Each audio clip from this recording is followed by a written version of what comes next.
peux nous rappeler c'est quoi le thème abordé par le chantier numéro 4?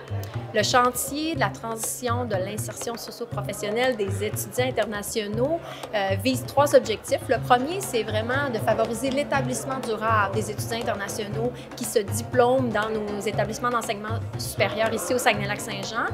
On vise aussi à améliorer, bonifier, développer la collaboration, la concertation entre les différents acteurs clés qui peuvent jouer un rôle dans cet établissement durable-là après les études.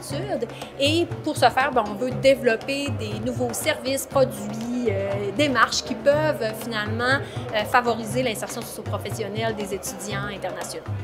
Pour nous, c'est sûr que la clientèle des étudiants étrangers fait partie un petit peu de la mission du MIFI, donc c'est un gros morceau. Puis pour notre direction régionale, plus spécifiquement, on sait qu'en région, il y a beaucoup d'étudiants étrangers. Ça a été ciblé comme enjeu qu'il y a un problème de rétention dans la région de ces étudiants-là. Donc, nous, c'est vraiment au cœur de notre mission là, comme direction régionale et comme ministère de contribuer à ça. Ce que la recherche dit, c'est que cette transition ou leur adaptation au sein d'un nouvel environnement n'est pas un fleuve tranquille. Ça ne se fait pas toujours de façon aisée.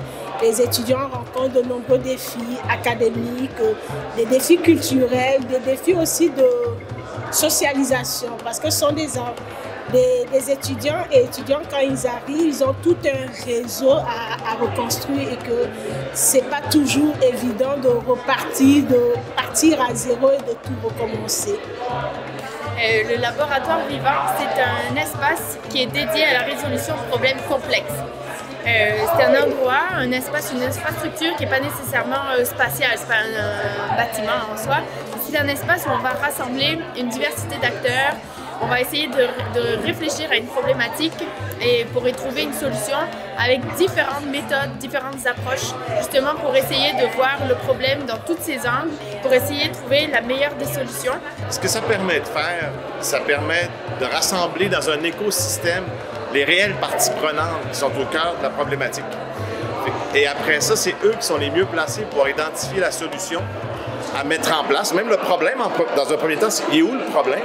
Après ça, c'est eux qui peuvent dire c'est quoi les solutions qu'on devrait appliquer.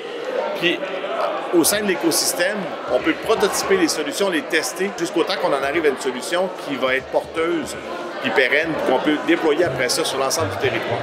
Donc, après 1 an de travail, on est parti de grands enjeux vécus à générer des idées de projets pour répondre aux enjeux qui sont les moins bien couverts et à prioriser 3, on va dire, champs d'action, en fait, sur lesquels le pôle pourrait intervenir pour améliorer l'expérience des étudiants et étudiantes qui veulent s'établir ici. Le premier, en fait, c'est de former les entreprises puis accompagner les entreprises, en fait, pour qu'il y ait des bonnes pratiques d'inclusion puis qu'ils soient mieux en mesure d'accompagner, en fait, des étudiants et étudiantes qui commencent à travailler dans la région.